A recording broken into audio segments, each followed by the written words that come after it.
Gracias por estar en la sintonía de nuestro programa El Amor que Vale. Por favor, busque en su Biblia el capítulo 2 del libro de los Hechos. Vamos a hablar acerca de la asombrosa iglesia del primer siglo. Y bien podemos pensar qué clase de iglesia Dios quiere que sea nuestra iglesia. Neotestamentaria, llena del Espíritu, fundamentada en la Biblia. Una iglesia que honra a Cristo es una poderosa arma en las manos de un Dios santo. Y el modelo de iglesia que Dios desea se encuentra aquí, en el libro de los Hechos. ¿No tiene el presentimiento de que Dios le está dando a la iglesia una última y formidable urgencia para un extraordinario avivamiento antes de que llegue la noche de las noches?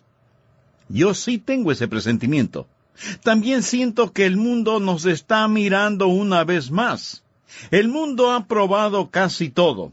Cada forma de gobierno, toda clase de líderes, cada placer en exceso, todo lo que el dinero puede comprar, el corazón desear y la mente concebir, y no ha encontrado ninguna satisfacción.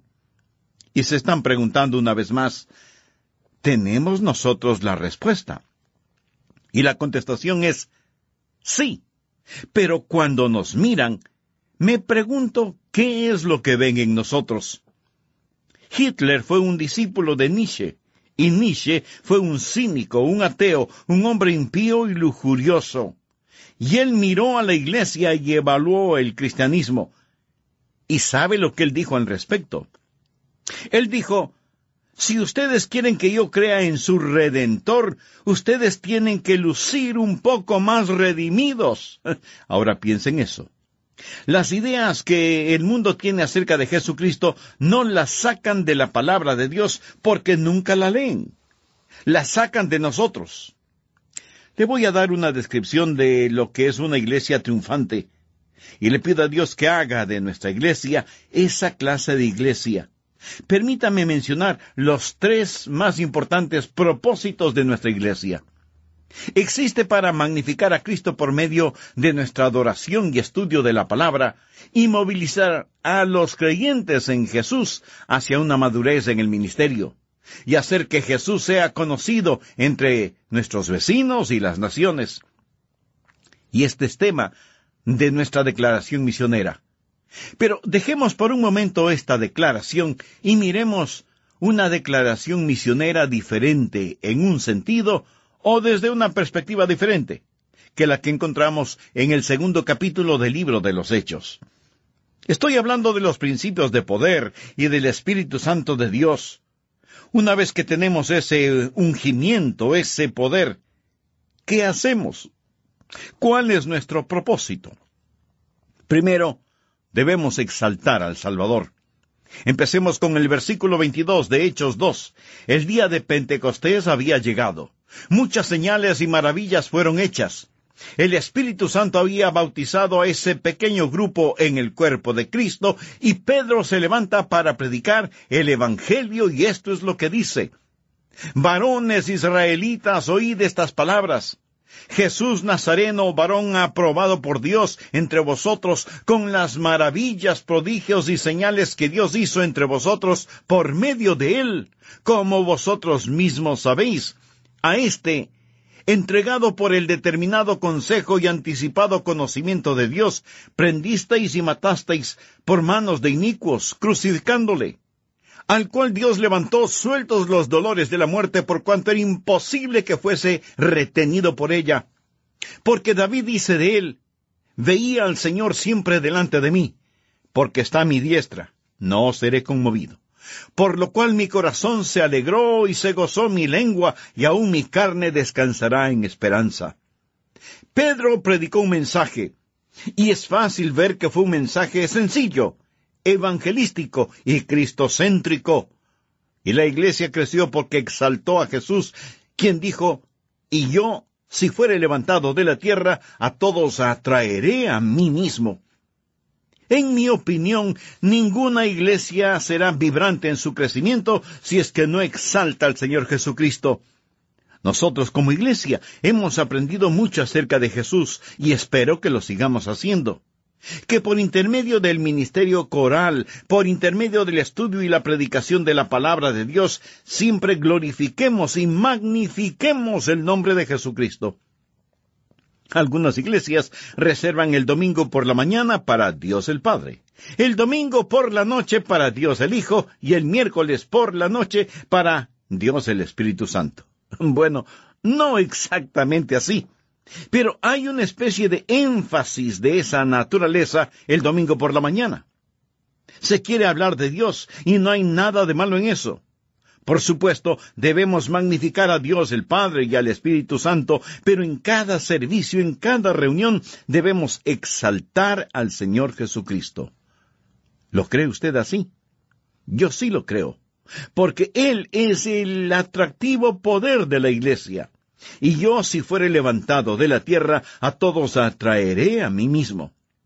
Ahora, note el mensaje que Pedro predicó concerniente al Señor Jesucristo. Primero, predicó acerca de su modo de vida. Leamos nuevamente lo que dice el versículo 22. Varones israelitas, oíd estas palabras.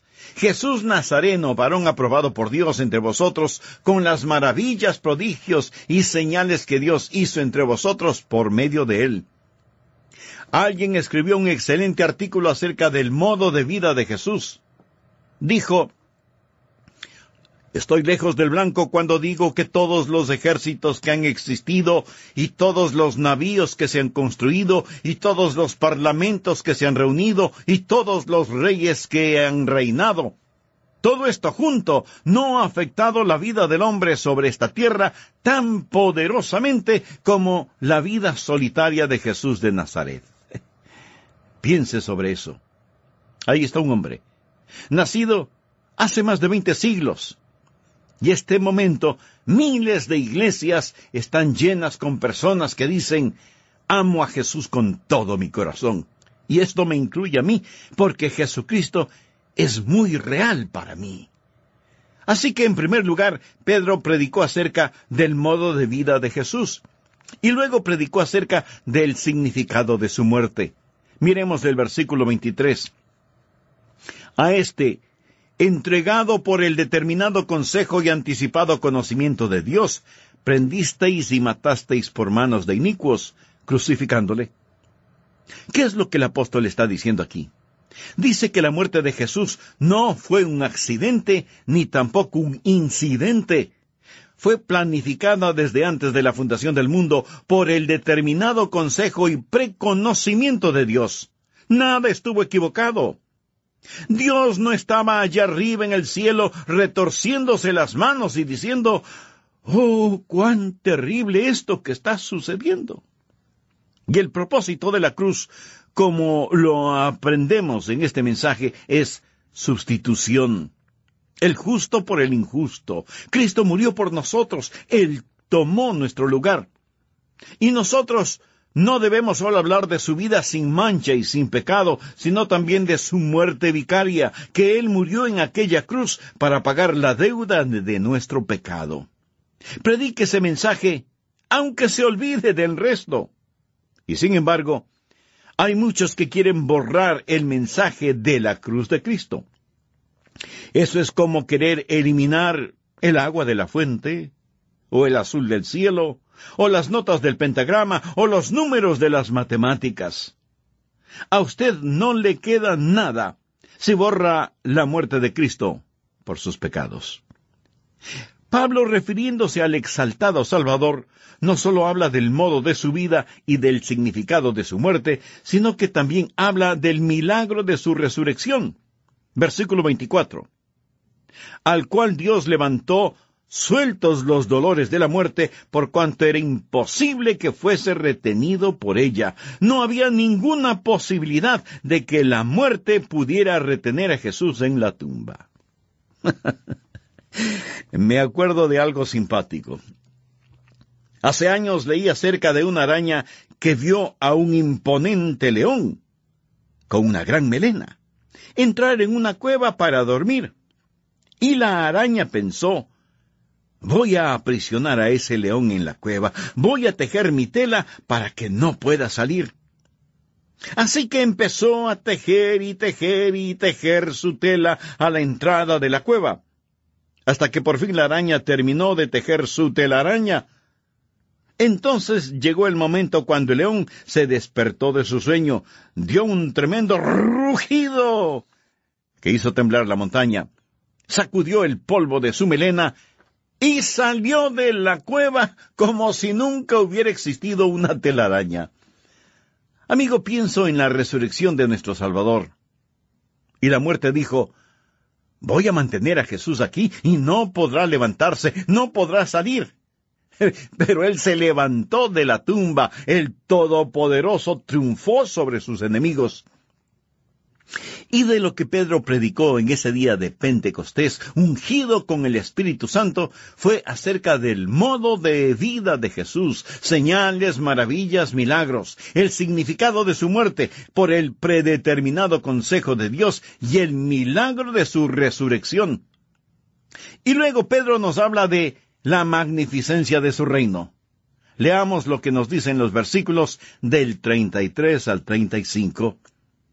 Así que, exaltado por la diestra de Dios, y habiendo recibido del Padre la promesa del Espíritu Santo, ha derramado esto que vosotros veis y oís. Porque David no subió a los cielos, pero él mismo dice, dijo el Señor a mi Señor, siéntate a mi diestra, hasta que ponga a tus enemigos por estrado de tus pies. Aquí no hay si es que, o tal vez, o cuándo, sino un definitivo hasta que ponga a tus enemigos por estrado de tus pies. Bendito sea Dios por eso. ¿Dónde está Jesús ahora? Él ha ascendido a las altas montañas de la gloria. ¿Dónde está Él? Está sentado a la diestra de la majestad en lo alto, esperando por el momento cuando Dios dé la señal, y Él bajará de su trono para regresar a la tierra y gobernar y reinar. Pero Pedro predicó ese día de Pentecostés que Jesús es exaltado y es el Señor de señores y el Rey de reyes. Permítame decir algo. A lo mejor usted no es un creyente y sin embargo está escuchando este programa. Quiero decirle con toda la autoridad de la palabra de Dios y la unción, función y emoción de mi alma, que un día usted confesará que Jesucristo es el Señor. Independientemente de quién sea usted, un día lo confesará. No importa quién sea ni dónde esté. Escrito está. Vivo yo, dice el Señor, que ante mí se doblará toda rodilla y toda lengua confesará a Dios para la gloria de Dios el Padre. ¿Qué es lo que hacemos como iglesia? ¿Cuál es nuestro deber y nuestro privilegio? ¿Cuál es nuestro gozo y nuestro mandato? Es por sobre todas las cosas exaltar al Salvador. Y hasta que no hagamos eso, no habremos hecho nada. Pero no solo debemos exaltar al Salvador, sino que en segundo lugar debemos evangelizar al pecador. Hechos capítulo 2, desde el versículo 37 al 41. Al oír esto, se compungieron de corazón y dijeron a Pedro y a los otros apóstoles, varones hermanos, ¿qué haremos? Pedro les dijo, arrepentíos, y bautícese cada uno de vosotros en el nombre de Jesucristo para perdón de los pecados, y recibiréis el don del Espíritu Santo. Porque para vosotros es la promesa, y para vuestros hijos, y para todos los que están lejos, para cuantos el Señor nuestro Dios llamare.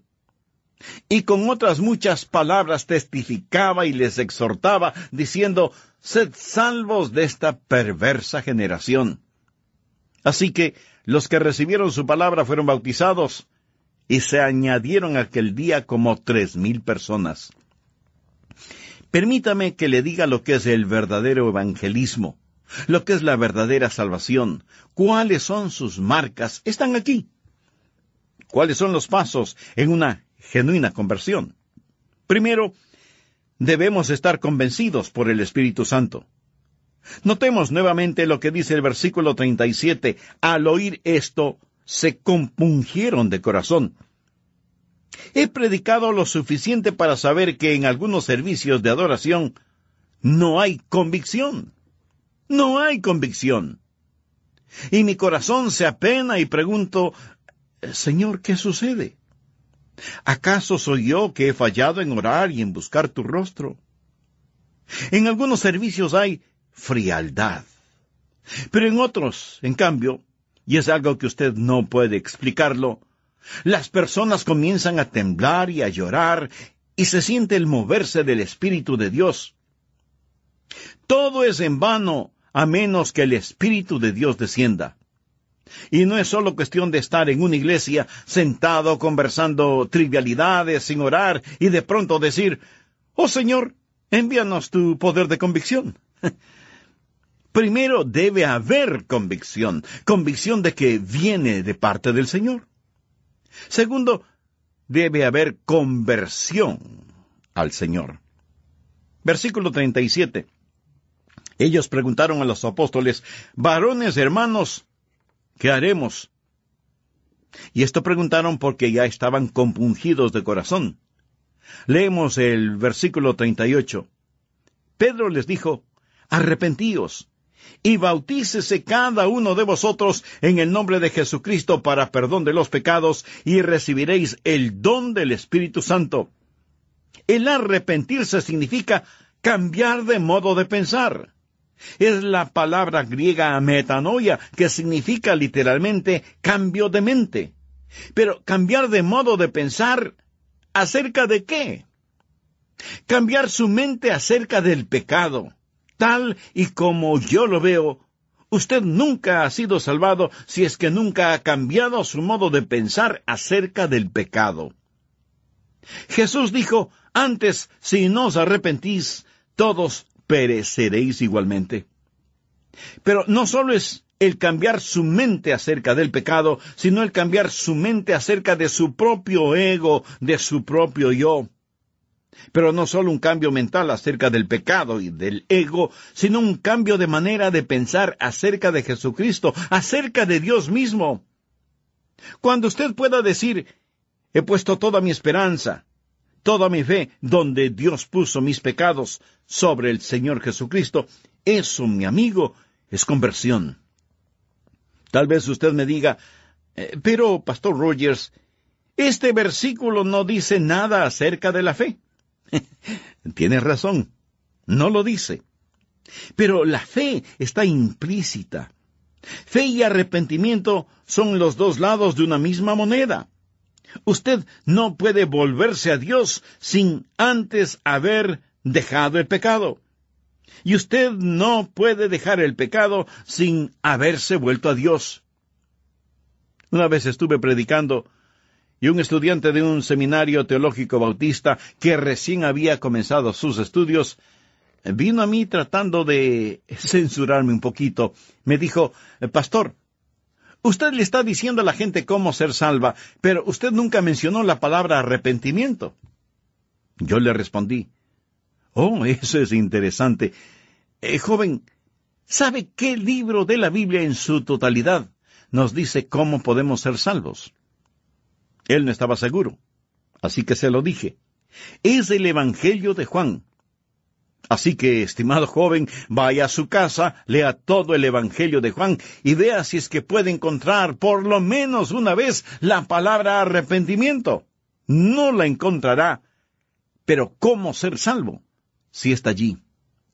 Pero estas cosas se han escrito para que creáis que Jesús es el Cristo, el Hijo de Dios, y para que creyendo tengáis vida en su nombre.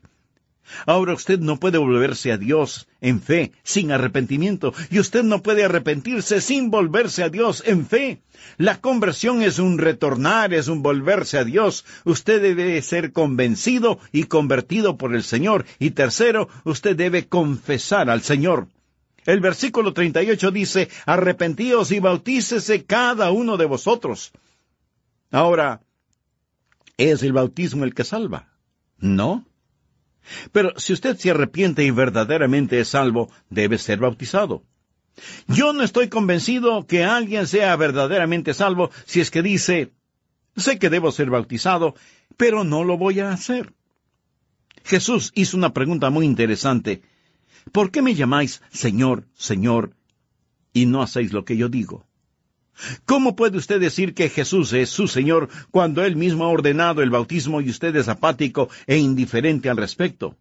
Su gran comisión es, por tanto, ir y hacer discípulos a todas las naciones, bautizándolos en el nombre del Padre y del Hijo y del Espíritu Santo, enseñándoles que guarden todas las cosas que os he mandado, y he aquí yo estoy con vosotros todos los días hasta el fin del mundo. ¿Sabe cuál es la confesión al Señor Jesucristo en el Nuevo Testamento? No es el caminar por el pasillo de una iglesia y estrechar manos con el pastor, aunque no hay nada de malo en eso, que es algo previo a nuestra real confesión de Cristo, que es el bautismo. En esa forma confesamos a Cristo. El bautismo público y abierto es la manera en que usted reconoce y confiesa a Jesucristo. Usted se identifica con Cristo en las aguas del bautismo del creyente. ¿Qué derecho tiene usted de decir que es discípulo de Cristo si es que no ha tenido el bautismo del creyente? Y cuando hablo de bautismo, no hablo de aspersión, sino de inmersión. Aspersión no es bautismo. Y el bautismo del creyente se realiza cuando usted ha recibido a Jesucristo como su Salvador y Señor personal. Si usted fuera bautizado antes de ser salvado, eso sería como tener su funeral antes de que se muera. El problema es que este asunto lo estamos entendiendo al revés. La Biblia jamás dice, bautízate y cree, pero sí enfatiza el creer y ser bautizado. Es una manera de confesar al Señor. Es una manera de decir, yo le pertenezco. Hace años leí acerca de un niño que aceptó al Señor en la iglesia infantil. No durante el culto de adoración, sino en el servicio diseñado para los niños. El pastor de la iglesia infantil le dijo a este niño, hijo, ahora necesitas ir al culto grande y decirles que has sido salvado y necesitas ser bautizado. Bueno, el niño no entendió completamente eso y acercándose al pastor principal le dijo, pastor, ya he sido salvado y ahora necesito ser anunciado. Mi amigo, sin proponérselo, ese niño dijo una gran verdad. Una vez que usted es salvo, necesita anunciarlo.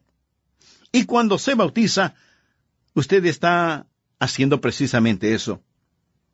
¿Qué es la evangelización del pecador? Es la convicción dada por el Señor, es la conversión hacia el Señor, es la confesión del Señor y es el control del Señor. Al final del versículo 38 leemos, y recibiréis el don del Espíritu Santo. Eso significa que el Espíritu Santo viene a usted, lo controla. El Espíritu Santo toma posesión de la persona que ya ha sido comprada con la preciosa sangre de Jesucristo. La verdadera salvación no es solamente el creer algo o realizar alguna cosa, sino el recibir a alguien. La verdadera salvación no es solo el ir al cielo cuando se muera. Eso es solo uno de los resultados. La salvación no es sacar al hombre de la tierra y llevarlo al cielo. La verdadera salvación es que Dios salga del cielo y se llegue al hombre. Luego hay continuidad.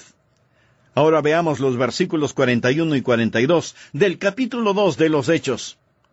Así que los que recibieron su palabra fueron bautizados, y se añadieron aquel día como 3,000 personas, y perseveraban en la doctrina de los apóstoles. Permítame decir algo que lo he dicho ya muchas veces. Jesús no nos llamó a que hagamos decisiones. Él nos ha llamado para que hagamos discípulos. Una continuidad con el Señor.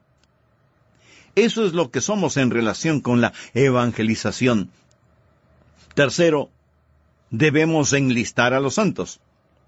Una vez que las personas se salvan, ¿qué hacemos? Bien, recordemos lo que dice el versículo 42, y perseveraban en la doctrina de los apóstoles. Una pequeña niña no entendía el significado de la palabra doctrina.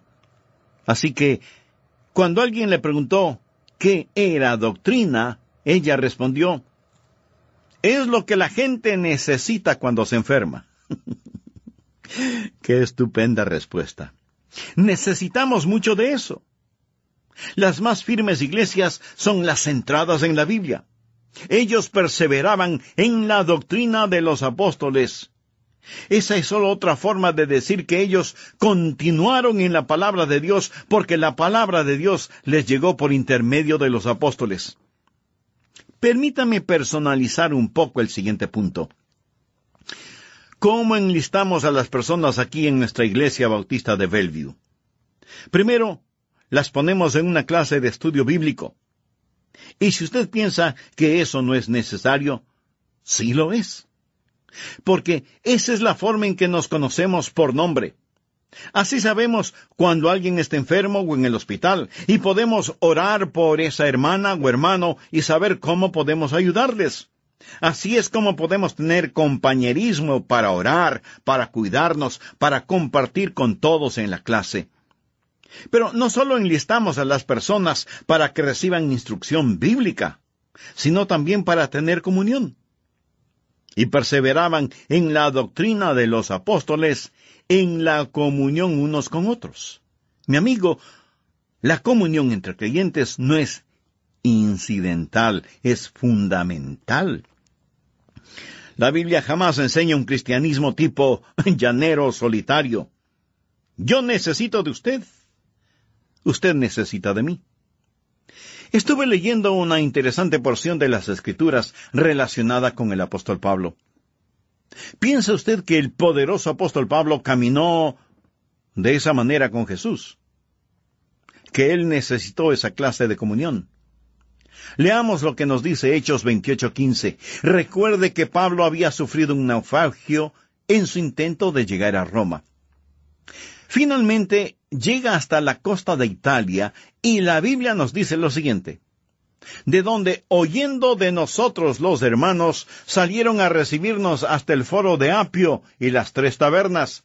Y al verlos, o sea, cuando Pablo vio a estos hermanos, Pablo dio gracias a Dios y cobró aliento. Me fascina eso. Aquí está el formidable apóstol Pablo, y esos hermanos salen a recibirle. Él está cansado, desgastado, sucio, con sus ropas rotas, pero cuando él vio a sus hermanos, dio gracias a Dios y cobró aliento. Vamos por un momento al libro de Hebreos capítulo 10, versículos 24 y 25. Y considerémonos unos a otros para estimularnos al amor y a las buenas obras, no dejando de congregarnos como algunos tienen por costumbre, sino exhortándonos, y tanto más cuanto veis que aquel día se acerca. Necesitamos comunión. Necesitamos compañerismo. Estuve leyendo unas estadísticas acerca de qué es lo que motiva a las personas para ir a las iglesias. ¿Qué piensa usted al respecto? Bueno, esto es lo que las estadísticas dicen. Cerca del 50% de las personas que contestaron el cuestionario dijeron que iban a esta u otra iglesia, primero, porque era amigable. 15% dijo que iban a la iglesia por los programas, el 12% por la ubicación de la iglesia. Permítame hacer una pregunta en relación con los amigos que usted escoge. Pone usted un punto en el mapa de su ciudad y traza un círculo y dice, bueno, no tendré amigos sino dentro de este círculo. No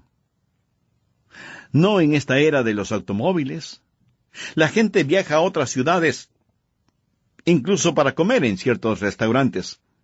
Van de una ciudad a otra para ver un encuentro deportivo, etc. Ya no es el tiempo cuando las personas iban a la iglesia solo porque estaba en su vecindario. Algunas tal vez lo sigan haciendo, pero la ubicación de la iglesia ya no es determinante para que las personas vayan a ella, solo el 12% estadísticamente. ¿Sabe? A veces me asombro de las personas que se cambian a lugares distantes de nuestra iglesia y me dicen, Pastor Rogers, nos hemos unido a tal y tal iglesia, cerca de donde estamos viviendo ahora. Y yo me pregunto, ¿Cómo pudieron ellos hacer eso? No saben lo que creen en esa iglesia. No saben lo que esa gente practica. Pero evidentemente a los simples eso les es indiferente. El asunto doctrinal parece que no hace ninguna diferencia cuando lo doctrinal es muy importante. ¿Cómo trabaja la mente de esas personas cuando están buscando una iglesia? Sigamos con las estadísticas. El 7% mencionó la denominación, pero recuerde que el 50% votó por lo amigable, lo amable, que es otra forma de decir donde encuentro comunión. Así que necesitamos trabajar en esto. Cuando las personas llegan a nuestra iglesia, necesitan una mirada, un gesto de aprobación, una palabra, una expresión física. Necesitan sentir la practicalidad del ministerio. Cuando esas personas buscan comunión, y especialmente si vienen por primera vez, son muy aprehensivas, y mucho más si es que no saben nada sobre los bautistas. Y perseveraban en la doctrina de los apóstoles, en la comunión unos con otros, en el partimiento del pan y en las oraciones. Los exégetas creen que la frase en el partimiento del pan hace referencia a la cena del Señor y en las oraciones al servicio de adoración. Ese es el primer punto de nuestra declaración misionera, exaltar a Jesús por medio de la adoración y la palabra. También debemos enlistar a las personas en la mayordomía. Leamos los versículos del 43 al 45. Y sobrevino temor a toda persona, y muchas maravillas y señales eran hechas por los apóstoles. Todos los que habían creído estaban juntos, y tenían en común todas las cosas, y vendían sus propiedades y sus bienes, y lo repartían a todos según la necesidad de cada uno. Cuando se habla de mayordomía bíblica, ese es un extraordinario ejemplo. Nadie dijo, lo que es mío es mío. Más bien decían, Señor, si lo quieres, puedes tenerlo. Algunos piensan que estoy hablando de comunismo. No fue comunismo por varias razones. Primero, fue algo temporal. Segundo, estaba basado en creer en Dios. Tercero, estaba controlado por la iglesia. Y cuarto, fue voluntario.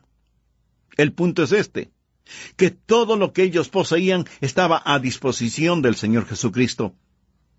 Mi amigo, todo lo que usted posee está a disposición de Cristo. Quiero decir, si Jesús le pidiera su único y último centavo, se lo daría.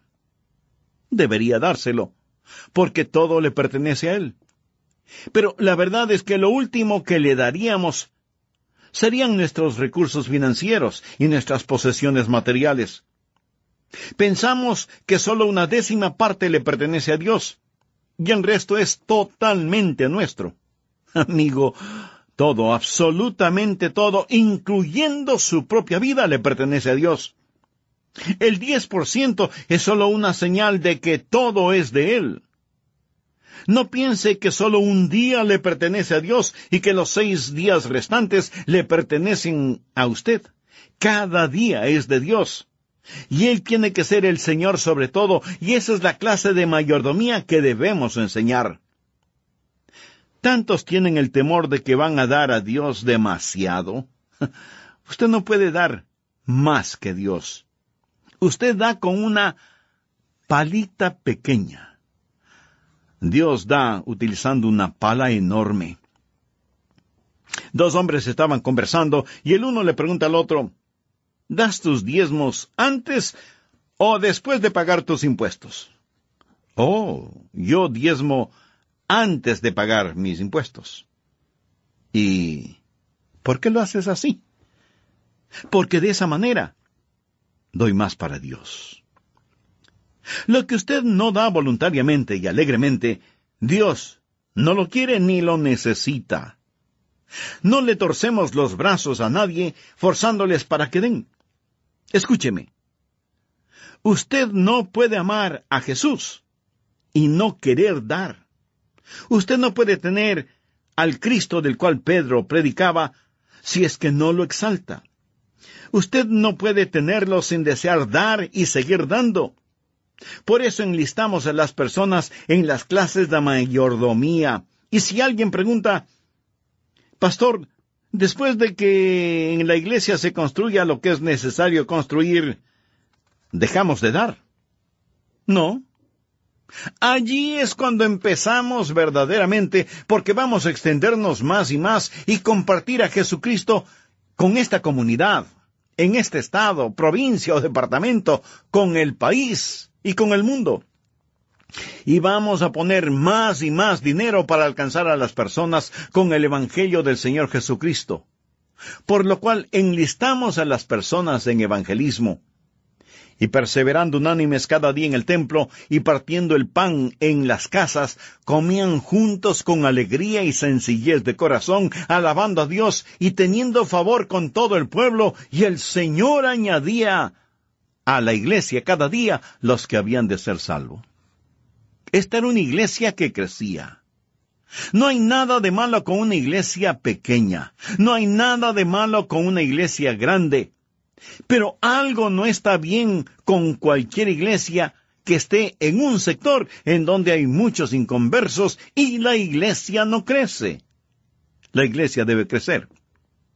La iglesia neotestamentaria fue tal vez en cuanto a tamaño la más grande iglesia en la historia de la iglesia.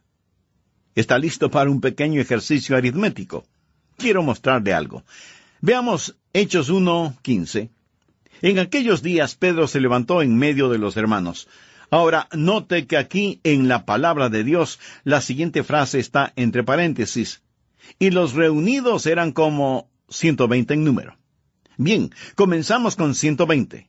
Los 12 iniciales ahora son 120. Leamos ahora Hechos 2:41. Así que los que recibieron su palabra fueron bautizados y se añadieron aquel día como 3,000 personas. Ese es un buen crecimiento de la iglesia, ¿no le parece? Ahora ya son 3,120 creyentes. Pero Hechos 2:47 nos informa que ellos estaban alabando a Dios y teniendo favor con todo el pueblo, y el Señor añadía cada día a la iglesia los que habían de ser salvos. Más y más cada día, y no solamente los domingos. Ahora vamos a Hechos 4:4. Ellos tuvieron otro servicio, y la Biblia dice, pero muchos de los que habían oído la palabra creyeron, y el número de los varones era como 5,000. Por favor, note que no dice que 5,000 fueron salvados, dice que el número de los varones era como 5,000. Así que demos a cada hombre una esposa y 2 niños. Eso significa 20,000 personas, si es que el resto de la familia vino al conocimiento del Señor Jesucristo. Entonces la iglesia que crecía cada día tiene los 3,120 más aquellos que el Señor añadía cada día. La iglesia que bien podríamos calcular en 20,000 más los 20,000 últimos nos da un total de casi 45,000 creyentes en solo unos pocos días. Por favor, veamos lo que dice Hechos 5:28. Los miembros del concilio y el sumo sacerdote estaban llamando la atención a los apóstoles porque predicaban el Evangelio de Jesús, diciéndoles, no os mandamos estrictamente que no enseñaseis en ese nombre. Y ahora habéis llenado a Jerusalén de vuestra doctrina y queréis echar sobre nosotros la sangre de ese hombre. De paso, quiero decir que eso es lo que debe hacer la iglesia, llenar aldeas, pueblos y ciudades con el Evangelio de Jesucristo, empezando con nuestra Jerusalén. Los religiosos dijeron a los apóstoles, ustedes han invadido, han llenado, han saturado esta ciudad con el Evangelio de Cristo. Y ahora veamos Hechos 6:7. Y crecía la palabra del Señor y el número de los discípulos se multiplicaba grandemente en Jerusalén. ¿Recuerdan lo que dice Hechos 2:47? Y el Señor añadía cada día a la iglesia los que habían de ser salvos. Ya no es una suma, ahora es una multiplicación. La iglesia está creciendo exponencialmente. El hermano D. H. Carroll, fundador del Seminario Teológico Bautista del Sur, dijo que esa iglesia neotestamentaria tuvo una membresía de más de 65,000 miembros en sus primeros 6 meses de vida. Y el Dr. G. Campbell Morgan dijo que esa iglesia tenía más de 250,000 miembros en los primeros 6 meses. Hablamos de iglesias realmente grandes. ¿Para qué existimos? Para exaltar al Salvador, evangelizar al pecador y enlistar a los santos. Nada complicado, ¿verdad? Nada complicado.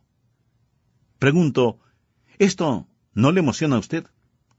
¿Le gustaría ser parte de esto o solamente quiere seguir respirando, ganar un sueldo o salario y arrastrarse hasta el cielo con una vida desperdiciada? Dele a Dios las gracias si es que va a hacer lo que debe hacer. ¿Quisiera usted decirle a Dios ahora mismo, Señor, hazme parte de esta visión? No quiero ser un haragán.